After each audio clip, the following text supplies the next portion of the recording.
Matt Benda, Field Agronomist, Southwest Minnesota for Pioneer.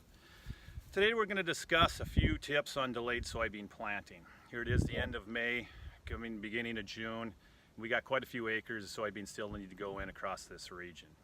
So as we sit here today, we're looking at a 92% of yield potential that we still face. So there's still pretty good yields that we can still maintain. We just do a few helpful tips along the way. One is maturity. I know there's quite a bit of talk about maturity. We still recommend, if you look at the charts, still sticking with the early group 2 at this point up until probably June 10th before we start making subtle changes. In this area, we've got a couple tremendous market share leaders in 21A28s, 21A81s, top genetics with great yield potential. Still plenty of time to get them in the ground all the way till June 10th before we start making any subtle changes as far as that go. One of the advantages of delayed soybean planting is soybeans are photo dependent. It means they can sense the day length and they'll adjust their reproductive stage and their growing stage to that. So a 3 or 4 day delay in planting will equate to a 1 day delay at maturity. So think of it this way, 30 days, you're planting 30 days later than what you normally would. You're probably only going to be delayed 7 to 10 days on the maturity side because of the bean's ability to shorten that growing season.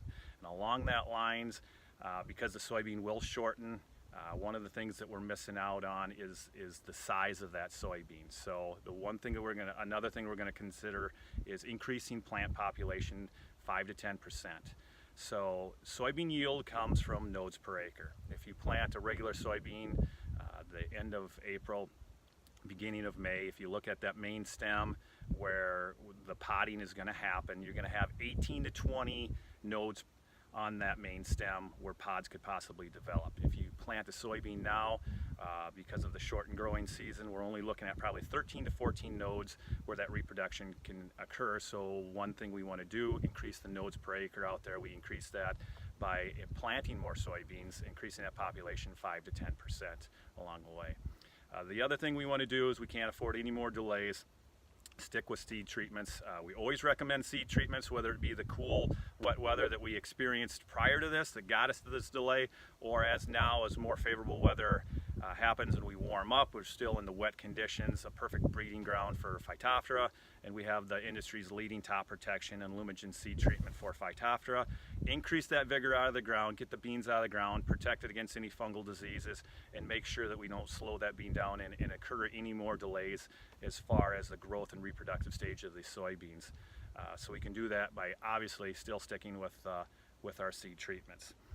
The other thing we want to do is make some possible considerations as far as herbicide goes. Because we are pushed back now, the pre's aren't quite as critical. If you're planting an extend soybean and there's giant ragweed that's up in a lot of these areas, a good 6 inches with the wet conditions, field cultivator's probably just going to transplant that. Don't worry about the pre's as much. Incorporate the Fexapan, maybe tank mix and ever pre-X in there, and make sure we're able to utilize that technology with the shortened window that we do have in Minnesota. If you're along the Enlist or the Liberty side, again, perfect crop safety as far as that goes. What we don't want to do is have to incorporate the burners at the end of the month if we can, because we're going to lose about a week's worth of growth. We don't want to slow the soybeans down, so stick with the herbicide traits that you do have, and we'll try to maximize this growing season and not slow them down anymore. So just recapping a few helpful tips: stick with maturity, increase plant population, stick with seed treatments at this point, and furthermore, and then also maybe tweak that herbicide program and make sure that we're using the traits and using the crop safety that's built in to these great Pioneer genetics. So hang in there, guys. Favorable weather's on the way. Thank you. That concludes this Pioneer Growing Point Agronomy video podcast.